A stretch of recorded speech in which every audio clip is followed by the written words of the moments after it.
Cool. All right, Jimmy Neesham joining us the day after a pretty epic semi-final. And the dust settled, I suppose? Has it sort of sunk in how last night played out? Yeah, the dust is settled over the morning. I think, look, you get into a situation like that, I guess, where it's do or die in a competition. And when you're a lower order batsman, you're always going to be involved when the crunch time comes. So it's certainly something I sort of prepare for. And I thought the guys were outstanding with the ball in the first innings as well to keep England to a parish total. And then Daryl obviously deserves all the plaudits he's going to get for his performance as well.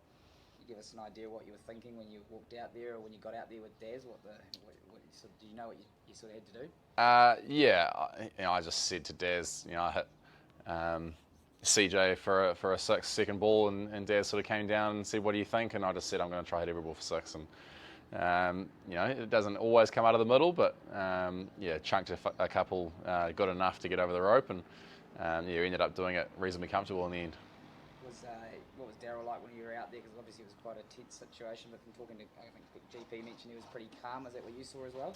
Yeah, well, I think that's the situation you want to be in, don't you? When you've opened the batting, you want to be still there, having faced 40 or 50 balls at the end, and he was obviously seeing it really nicely and striking it well, and it was just a case of hoping we hadn't left the run too late, but as I mentioned before, plenty of time to spare in the end.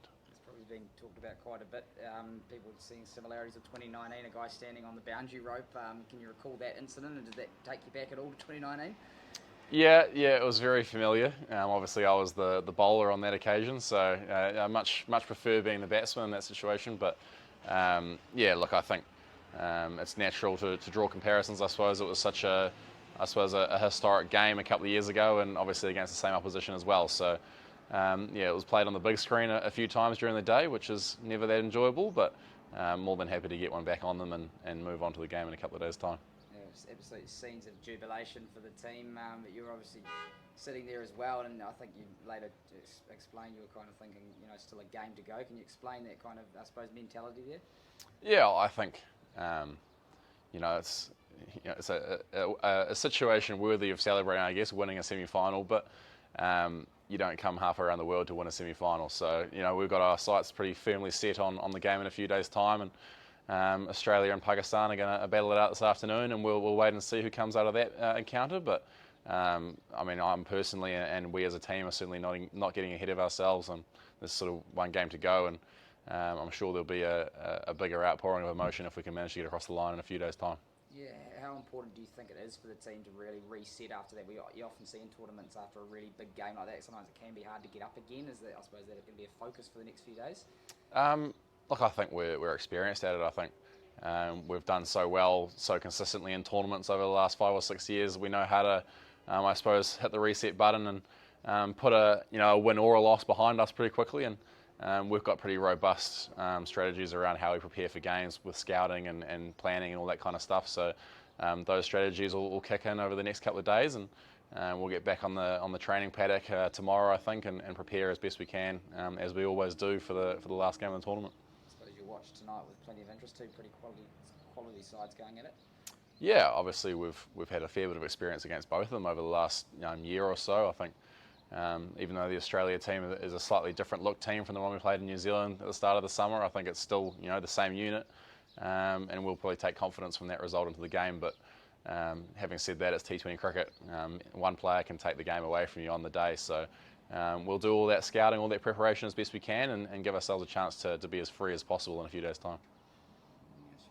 Just Jimmy touched on that he works on that situation, having to go in and be in those scenarios, just sort of take through what that's actually like when you get out the middle, what you are sort of looking to try and do, and take yourself to that place. Yeah, and I suppose explain how you do prepare for that as well.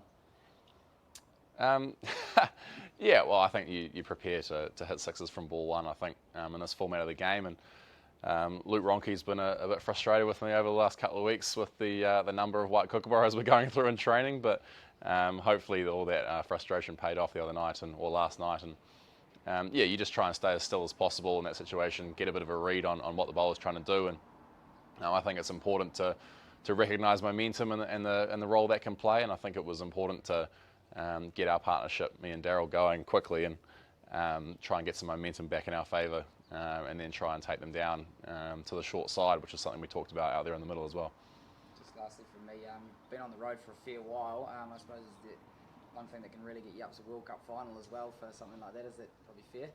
Yeah, well, I think with the current COVID situation in New Zealand, obviously, popping home for a few days and leaving again isn't a reality. So, I made the decision back in March to go on the road and try and give myself the best opportunity to prepare as best I could for this tournament. And certainly the World Cup final is what you have at the end of the pipe there that you're looking at. But now it's sort of in front of us. It's one more step to go, and hopefully it'll be worth it.